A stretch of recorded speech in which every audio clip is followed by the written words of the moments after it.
자, 이런 장면 한번 상상해 보시겠어요?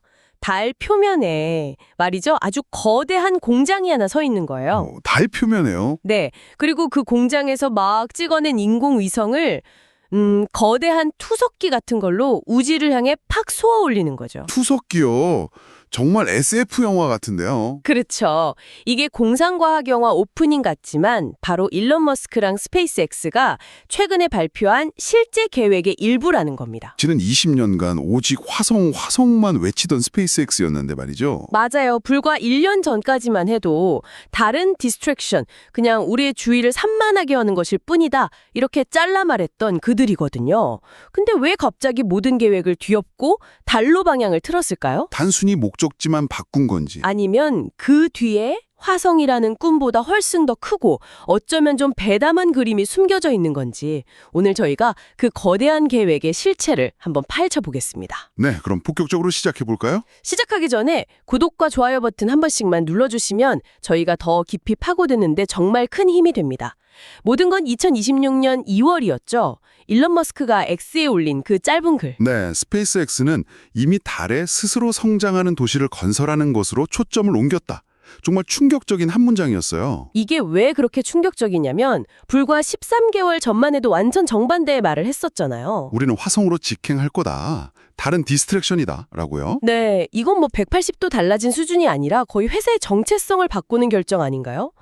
스페이스X는 말 그대로 화성 가려고 만든 회사였는데요. 맞습니다. 단순한 계획 수정이 아니죠. 이건 회사의 근본적인 비전과 철학이 바뀌는 지각 변동이라고 봐야 합니다. 그렇죠. 설립 때부터 모든 로드맵이 화성을 향해 있었으니까요. 심지어 머스크 본인이 내가 이 회사를 세운 이유는 화성에서 죽기 위해서다. 이렇게 공공연하게 말해왔으니까요. 그런데 갑자기 달을 이야기하기 시작한 거죠. 표면적인 이유가 있다고요. 네, 일단 표면적인 이유는 속도와 현실성, 이 두 가지 키워드로 요약할 수 있습니다. 머스크의 계산은 간단해요. 어떤 계산이죠? 달에 자급자족 도시를 짓는 건 10년 안에 가능한데 화성은 최소 20년 이상 걸린다는 겁니다. 속도라. 근데 단순히 거리가 가까워서 빠르다는 건 너무 간단한 설명 같아요. 그렇죠. 화성 탐사 같은 수십 년짜리 프로젝트에서 고작 몇 년 단축하자고 회사의 목표 자체를 바꿨을 것 같진 않은데요? 26개월에 한 번 발사할 수 있다는 그 주기 같은 건 처음부터 다 알고 있었을 텐데 말이죠. 아주 좋은 지적이십니다. 그리고 바로 그 부분이 이 결정의 핵심이에요. 아, 핵심이요? 여기서 말하는 속도는 단순히 도착하는 속도가 아니에요. 바로 반복합습, 즉 이터레이션을 통한 기술 완성의 속도를 의미합니다. 이터레이션이요? 네, 어떤 기술이든 완벽해지려면 수많은 테스트와 실패, 그리고 개선 과정이 필요하잖아요. 그럼요. 그런데 화성은 말씀하신 대로 26개월에 한 번 발사 기회가 오고 가는 데만 6개월이 넘게 걸리죠. 반면에 달은 뭐 거의 매일 갈 수 있을 정도로 가깝고요. 맞습니다. 자료를 보면 달로는 거의 10일마다 발사가 가능하고 편도 이틀이면 충분하거든요. 이걸 게임에 비유하면 정말 확 와닿겠는데요. 네, 한번 해주시죠. 달은 우리 집 바로 옆에 있는 초급 사냥터 같은 거예요. 매일 가서 새로운 장비 테스트하고 버그 잡고 경험치 쌓으면서 빠르게 레벨업을 할 수 있는 곳. 그렇죠. 하지만 화성은 2년에 한 번 열리는 최상위 보스가 있는 레이드 던전인 셈이죠. 한 번 도전했다 실패하면 다음 기회는 2년 뒤에 나오고요. 바로 그겁니다. 기술을 안정시키고 완성하는 속도에서 비교 자체가 불가능한 거죠. 아, 그러니까 기술적인 불확실성을 줄이는 속도가 비교가 안 된다. 일종의 위험 관리 차원이군요. 정확합니다. 그리고 그 위험 관리가 바로 생존의 문제랑 직결되는 거예요. 생존이요? 한번 상상해 보세요. 초기 화성 규지에서 아주 핵심적인 생명 유지 장치가 고장났어요. 끔찍하네요. 그럼 지구에서 부품을 실은 다음 보급선은 아무리 빨라도 2년 뒤에나 출발할 수 있습니다. 그동안 기지 사람들은 버틸 수가 없겠네요. 그렇죠. 하지만 달에서 똑같은 문제가 생기면 구조나 보급 임무는 며칠이면 가능합니다. 위험의 수준이 근본적으로 바뀌는 거죠. 재앙적인 수준에서 관리 가능한 수준으로요? 네.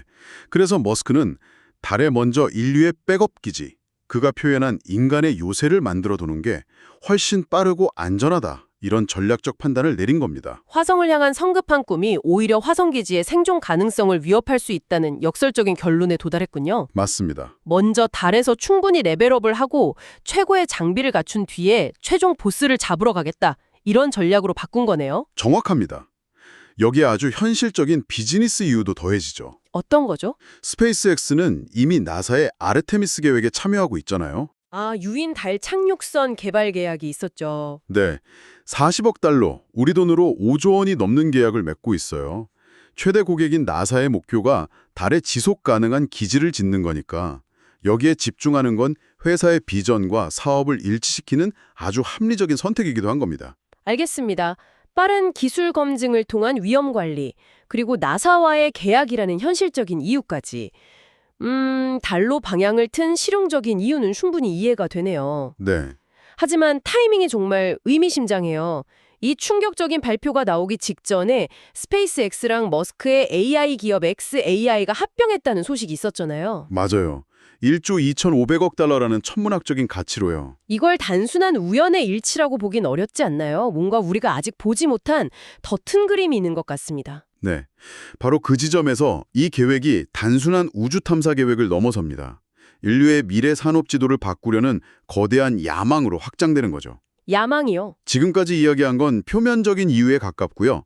이 대전환의 진짜 주인공은 바로 인공지능 AI입니다. AI요. 머스크의 새로운 비전에서 달은 더 이상 화성으로 가기 위한 정거장이 아니에요. 우주 AI 데이터 센터를 생산하기 위한 거대한 공장입니다. AI를 위한 공장이요. 지구도 아니고 달에? 말인가요? 좀 더 구체적으로 설명해 주시죠. 이 이야기는 지구의 문제점에서 시작해야 해요. 지금 AI 기술이 발전하면서 가장 큰 문제로 떠오르는 게 뭔지 아세요? 전력 소비량이 엄청나다고 들었습니다. 맞습니다. 전력과 냉각이죠.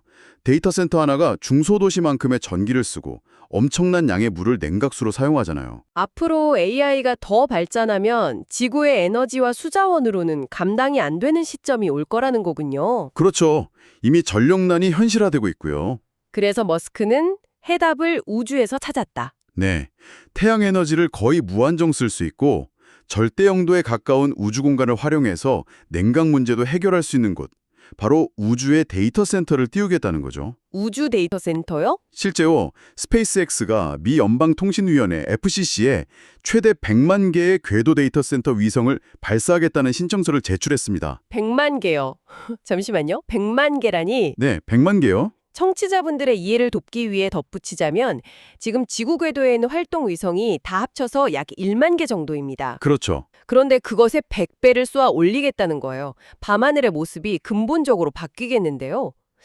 이게 물리적으로나 비용적으로 가능한가요? 바로 그 질문 때문에 달공장이라는 개념이 등장하는 겁니다. 아, 그 100만 개의 위성을 지구에서 만들어서 쏘아 올리는 게 아니에요. 그럼 어디서요? 달에 있는 자원을 활용해서 달에 지은 공장에서 만들어 우주로 보낸다는 계획입니다. 아하, 지구는 중력이 너무 강해서 무거운 물체를 우주로 보내려면 막대한 에너지가 들죠.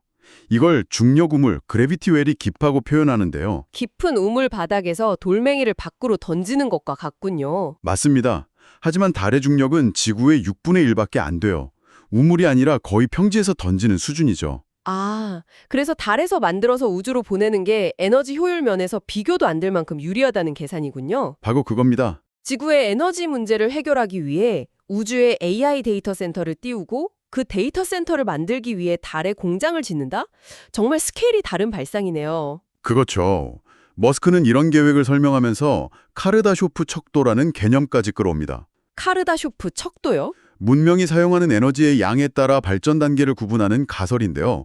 1단계가 행성의 모든 에너지, 2단계는 항성, 즉 태양의 모든 에너지를 사용하는 문명을 말해요. 아, 들어본 것 같아요. 그는 이 프로젝트를 통해 인류가 마침내 카르다쇼프 척도 2단계 문명으로 나아가는 첫걸음을 떼는 것이라고 주장합니다. 단순히 사업 계획을 발표하는 게 아니라 인류 문명의 거대한 비전을 제시하면서 투자자와 대중을 설득하는 그의 독특한 방식이군요. 네, 거의 문명 철학의 영역으로 들어가는 거죠. 좋습니다. 달 공장에서 위성을 만든다는 계획까지는 이해했어요. 그럼 그 위성들을 어떻게 우주로 보내죠? 거기서도 계속 로켓을 쏘아 올리는 건 비효율적일 것 같은데요. 여기서 정말 영화 같은 아이디어가 나옵니다. 뭔가요? 바로 메스 드라이버라는 거대한 전자기 투석기입니다. 전자계 투석기라. 이름만 들어서는 정말 공상과학 소설에 나올 법한데요. 이게 대체 뭔지 좀 쉽게 풀어주시겠어요? 물론이죠.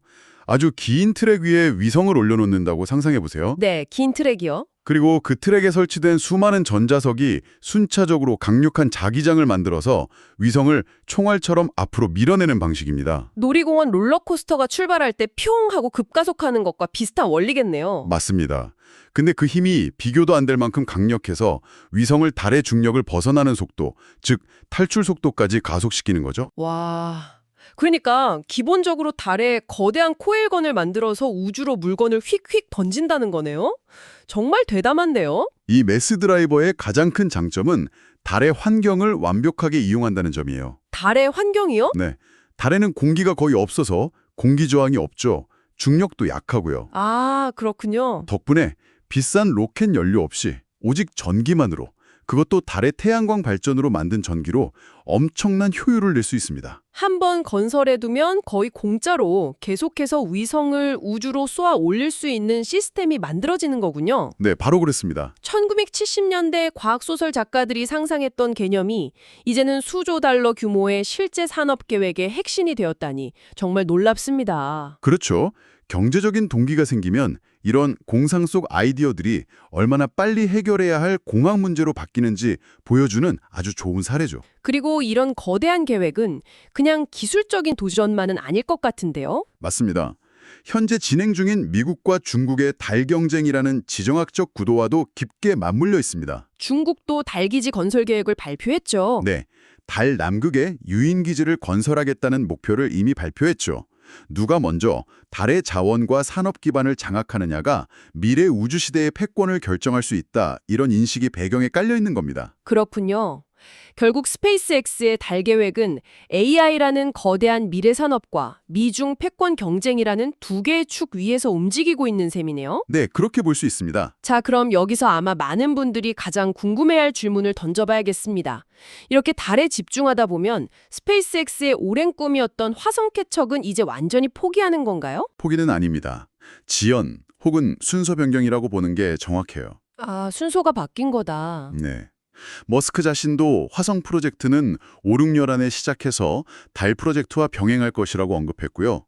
2031년경에는 유인 화성 비행이 가능할 것이라고 예상했습니다. 그렇다면 전략의 인식이 어떻게 바뀐 걸까요? 예전에는 달을 화성으로 가는 길에 있는 그냥 건너뛰어야 할 장애물 정도로 봤던 것 같아요. 그래서 곧장 화성으로 가겠다고 만했던 거군요. 그렇죠. 하지만 이제는 인식이 완전히 바뀌었습니다. 달을 화성으로 가기 위해 반드시 거쳐야 할 경험치 높은 사냥터로 보기 시작한 겁니다. 아, 아까 그 게임 비유가 다시 등장했네요.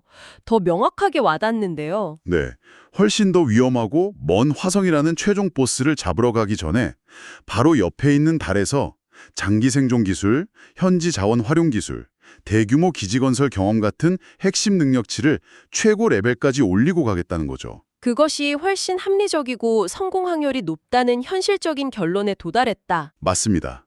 과거의 낭만적인 직진 대신 성공을 위한 전략적인 우회를 선택한 셈이죠. 오늘 이야기를 한번 정리해 보겠습니다.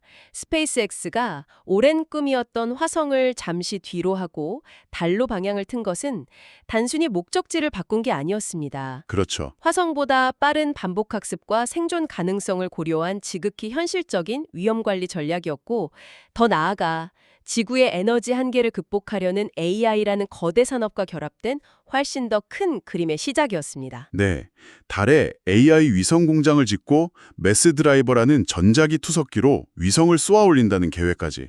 정말 한편의 SF 서사시 같았네요. 맞습니다. 이 모든 것이 우리에게 의미하는 바는 무엇일까요? 우리는 지금 인류가 지구 밖 다른 천체를 단순히 탐사의 대상으로만 보는 시대를 지나 본격적인 산업기지로 활용하려는 역사의 전환점을 목격하고 있는 겁니다. 산업기지요. 네, 달의 자원으로 지구의 문제를 해결하고 인류 문명의 활동 범위를 태양계로 확장하려는 첫 번째 구체적인 청사진이라고 볼 수 있죠. 오늘 이야기 나눈 이 거대한 계획의 중심에는 결국 인공지능이 있었습니다. 인류의 우주 진출이라는 위대한 목표가 인류 자신을 위해서라기보다 지구의 에너지 한계를 뛰어넘으려는 인공지능의 필요에 의해 가속화되고 있다는 점. 정말 흥미로운 지점이네요. 이것은 미래에 대해 우리에게 어떤 질문을 던지고 있을까요? 우리의 기계가 필요로 하는 자원을 얻기 위해 인류가 우주로 나아가는 이 상황을 우리는 어떻게 받아들여야 할까요? 한 번쯤 생각해 볼 만한 지점인 것 같습니다.